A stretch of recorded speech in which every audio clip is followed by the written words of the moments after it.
Okay, तो आपको भी आपके बैंक से मैसेज आया होगा, ये मेरे कोटक से मुझे मैसेज आया है कि आपके 436 यानी 436 रुपये और 20 रुपीज़ यानी 20 रुपये काट लिए गए हैं। किस वजह से कटे हैं? तो 436 के सामने लिखा हुआ है प्रधानमंत्री जीवन ज्योति बीमा योजना या PMJJBY, और इसके सामने लिखा है प्रधानमंत्री सुरक्षा बीमा योजना यानी PMSBY।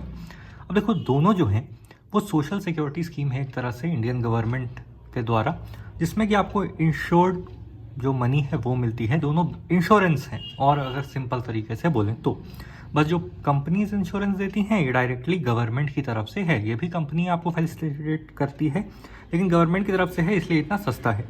436 आपकी लाइफ इंश्योरेंस पॉलिसी की तरह काम करती है, और जो 20 रुपीज़ का है वो एक्सीडेंटल इंश्योरेंस पॉलिसी की तरह से काम करती है। दोनों में ही सम अश्योर्ड 2 लाख रुपए का है। फुल वीडियो में और भी अच्छे से इसको जानते हैं। देखो, वैसे तो मैंने इस पे दोनों पे ही अलग अलग वीडियोस बना दी थी पिछले ही साल जब मैंने इनरोल किया था, और आपको भी एडवाइस किया था कि इनरोल कर सकते हैं, क्योंकि बेसिकली ये सबसे सस्ते इंश्योरेंस प्लान्स हैं जो आज के डे में मार्केट में अवेलेबल है। हाँ, आपके क्रेडिट कार्ड्स के साथ या किसी प्रीमियम बैंक अकाउंट सर्विसेज के साथ आपको हो सकता है कि एक्सीडेंटल इंश्योरेंस फ्री में मिल जाए और ट्रैवल इंश्योरेंस भी फ्री में मिल जाए। तो 20 रुपीज़ तो खैर आप इग्नोर भी कर सकते हो, क्योंकि अगर वो सब में से आप कुछ यूज़ करते हो तो वहाँ पे आप कवर्ड हो। लेकिन लाइफ इंश्योरेंस पॉलिसी अगर देखें, और ये टर्म इंश्योरेंस है, ये जो लाइफ इंश्योरेंस पॉलिसी है टर्म इंश्योरेंस है, यानी हर साल ये रिन्यू होता है। अमाउंट भी हर साल चेंज हो सकता है, ठीक है। इस वाले टर्म इंश्योरेंस पॉलिसी का फिक्स्ड नहीं है, जैसे कि आपको जो प्राइवेट कंपनीज देती हैं वो 95 to 99% केसेस में जो आपका टर्म इंश्योरेंस का money amount, premium amount fix होता है वो हमेशा के लिए रहता है।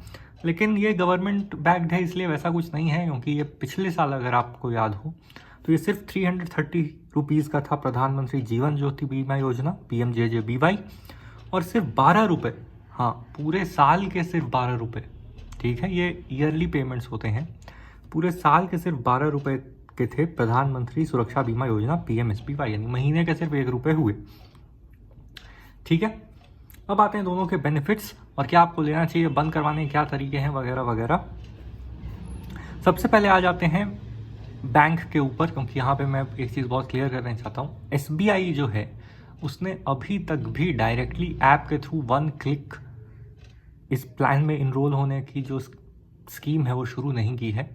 आपको उसके नेट बैंकिंग के थ्रू पूरा लॉगिन करके और 1-2 स्टेप एक्स्ट्रा लग के इस दोनों ही पॉलिसीज़ में आप इनरोल हो पाओगे। लेकिन प्राइवेट बैंक्स या ऐसे नेशनलाइज बैंक जिनकी बहुत अच्छी ऐप्स हैं, जो थोड़े प्रोग्रेसिव हैं, उनके साथ ये इशू नहीं है। अगर आप मेरे ही कोटक बैंक का एग्जांपल देख लो, तो इसमें आप सिर्फ बहुत ही आराम से इंश्योरेंस वाले सेक्शन में जाके इन दोनों में से कोई भी प्लान सेलेक्ट करके सिर्फ 1 से 2 क्लिक में इन प्लान में इनरोल हो सकते हो। इसके अलावा ICICI, HDFC, बहुत सारे बैंक्स आराम से अपने ऐप में ही ये ऑप्शन दे देते हैं। हाँ, अभी के लिए जो नियो बैंक्स टाइप की जो आपको ऐप्स मिलती हैं, जुपिटर, फाई, ये सब में आपको वैसा ऑप्शन अभी तक देखने के लिए नहीं मिला है। लेकिन उनके जो पार्टनर बैंक है उसमें अगर आप डायरेक्टली इंटरनेट बैंकिंग के थ्रू जाएंगे तो वहाँ भी आप इनरोल कर सकते हैं दोनों ही पॉलिसीज़ के अंदर। सबसे पहले आ जाते हैं प्रधानमंत्री जीवन ज्योति बीमा योजना PMJJBY, जो 436 रुपये का है।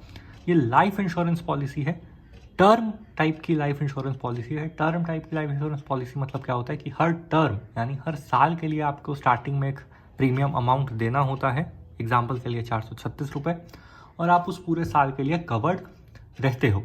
उसके अगले साल आपको फिर पेमेंट करनी होगी और आप फिर बस उसी ड्यूरेशन के लिए कवर्ड रहोगे। इसके साथ ये जो है ये अमाउंट आपको वापस नहीं मिलता है, यानी अगर 436 रुपये आपने दे दिए और आपने क्लेम नहीं किया, इन द सेंस ये तो लाइफ इंश्योरेंस पॉलिसी है, तो आपके जो भी नॉमिनी होंगे उन्होंने क्लेम नहीं किया, आपकी डेथ नहीं हुई, तो ये 436 रुपये उस कंपनी के पास ही रह जाते हैं। कुछ भी मनी बैक टाइप का प्लान नहीं है ये, ठीक है। लेकिन मनी बैक प्लान्स के जो इंश्योरेंस अमाउंट होते हैं, प्रीमियम अमाउंट्स, वो कितने ज़्यादा होते हैं, और यहाँ पे सिर्फ आपसे 436 रुपये ले रहे हैं। इसलिए टर्म इंश्योरेंस को बहुत लोग अच्छा बताते हैं। बहुत कम लोग हैं जो दूसरे प्लान्स को बेहतर बताते हुए दिखेंगे आपको, ठीक है। एक प्लस पॉइंट इसके बारे में ये बात हो गई। अब आ जाते हैं इस पे कवरेज क्या मिलता है PMJJBY के केस में। तो डेथ के केस में आपको 2 लाख रुपए का सम अश्योर्ड मिलता है। सम अश्योर्ड मतलब बेसिकली होता है कि 2 लाख रुपए मिलेंगे। इसमें जो चीज़ कवर्ड नहीं है पहले उसके बारे में बात कर लेते हैं, क्योंकि वो एक ही मेन चीज़ है जो कवर्ड नहीं है, वो है आत्महत्या का केस, यानी सुसाइड अटेम्प्ट या सुसाइड केस में अगर आपकी डेथ होती है तो आपको बस 2 लाख रुपए आपके नॉमिनी को नहीं मिलेंगे। बाकी किसी भी नेचुरल डेथ, किसी भी एक्सीडेंटल डेथ आपको ये 2 लाख रुपए मिल जाएंगे। क्लियर है? इवन अगर आपके साथ कुछ अनहोनी होती है मर्डर टाइप की, या आप किसी नेचुरल कैलेमिटी में आपकी डेथ हो जाती है, तो भी आपको 2 लाख रुपए मिलेंगे। अगर आप इसमें इनरोल करते हो, ये जून टू मई का रहता है, एक साल अगर आप देखोगे तो 1 जून से लेकर 31 मई तक आप इंश्योर्ड रहते हो। ऑटो डेबिट आप जब भी एनरोल करोगे, ऑटो डेबिट फीचर के साथ ये होता है, यानी हर साल ऑटोमेटिकली कटते जाते हैं पैसे, इसलिए ऐसे कट रहा है हर साल। आप इसे ऑप्ट आउट भी कर सकते हो, इससे कोई बड़ी बात नहीं है। एज का रिस्ट्रिक्शन क्या है? एज का रिस्ट्रिक्शन है 18 से लेकर 50 साल की उम्र तक। क्लियर है? हाँ, ये एक्सटेंड हो सकता है 55 साल तक, मतलब अगर आप 50 साल की उम्र में एंटर कर लिया स्कीम में तो आप इसको 55 साल तक इंक्रीज कर सकते हो। लेकिन वैसे अगर आप 51 साल में 51 ईयर्स में इसमें एंट्री लेने की कोशिश करोगे तो वो आपके लिए पॉसिबल नहीं हो पाएगा आज की डेट में। हो सकता है आगे जाके चेंज हो। अब आते हैं PMSBY, मतलब एक्सीडेंटल जो इनका इंश्योरेंस प्लान है PMSBY। ठीक है? हाँ, एक बात और, ये जो PMJJBY है इसमें 30 दिन का लीन पीरियड है। लीन पीरियड किसको बोलते हैं? आप अगर आपने लोन वगैरह लिया हो या सिक्योर्ड लोन तो आपको पता होगा। लीन पीरियड मतलब उस ड्यूरेशन में आप क्लेम नहीं कर सकते। तो इसमें 30 दिन का है, यानी अगर आपने 1 जून को इंश्योरेंस लिया है तो 30 जून तक आप क्लेम नहीं कर सकते।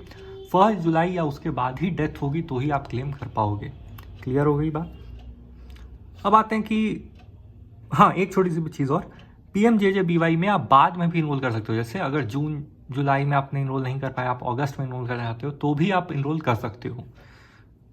थोड़े कम पैसे भी लगते हैं, मतलब वो ग्रेजुअली डिक्रीज होते जाते हैं, हर 3 महीने, हर क्वार्टर में थोड़े थोड़े कम लगते हैं। ठीक है? लेकिन PMSBY पे आते हैं तो इसमें आपको पूरे साल आप कभी भी इनरोल करो, ये 31 मई तक ही वैलिड रहेगा और 20 रुपये ही देने होंगे। ऐसा कुछ कम पैसे हो जाएंगे वैसा सीन नहीं है। दूसरा, इसमें भी 2 लाख का सम अश्योर्ड है, लेकिन उसमें 2 कंडीशंस हैं, वो समझ लो। 2 लाख रुपए आपको मिलते हैं अगर आपकी एक्सीडेंट में डेथ होती है, क्योंकि ये एक्सीडेंटल और डिसेबलमेंट पॉलिसी है एक तरह से। और आपको 2 लाख रुपए कब मिलेंगे? दूसरा केस, जब आपके दोनों हाथ, दोनों पैर या दोनों आंखें खराब हो जाएं, क्योंकि उस समय में तो आप पूरी तरह से डिसेबल्ड हो जाओगे, कुछ काम नहीं कर पाओगे, तो इसीलिए 2 लाख रुपए मिलेंगे। और अगर आपका सिर्फ एक हाथ या एक पैर या एक आंख को कुछ मतलब खराब होती है और उसमें से विजन चली जाती है, हाथ बंद हो जाता है, एक पैर खराब हो जाता है, तो आपको 1 लाख रुपए मिलेंगे, यानी हाफ। क्लैरिटी हो गई? ये था पूरी बात, और क्यों पैसे कट रहे हैं वो, और क्या अभी भी आपको करना चाहिए इनरोल? तो डेफिनेटली करना चाहिए। हाँ, एक चीज़ याद रखना, मल्टीपल बैंक्स के थ्रू इन दोनों स्कीम में मत अप्लाई कर लेना। एक इंसान एक बार ही ये सरकारी स्कीम के लिए एलिजिबल है। मल्टीपल बैंक में आप करोगे तो आपको क्लेम के समय प्रॉब्लम होगी। अगर आप ज़्यादा पैसे छोड़ के जाना चाहते हो अपनी फैमिली के लिए तो ये सरकारी वाले एक स्कीम में कर लो और फिर प्राइवेट स्कीम्स में कर लो या LICs में कर लो, है ना? इतना ही रखते हैं। नेक्स्ट अपडेट के साथ फिर मिलेंगे।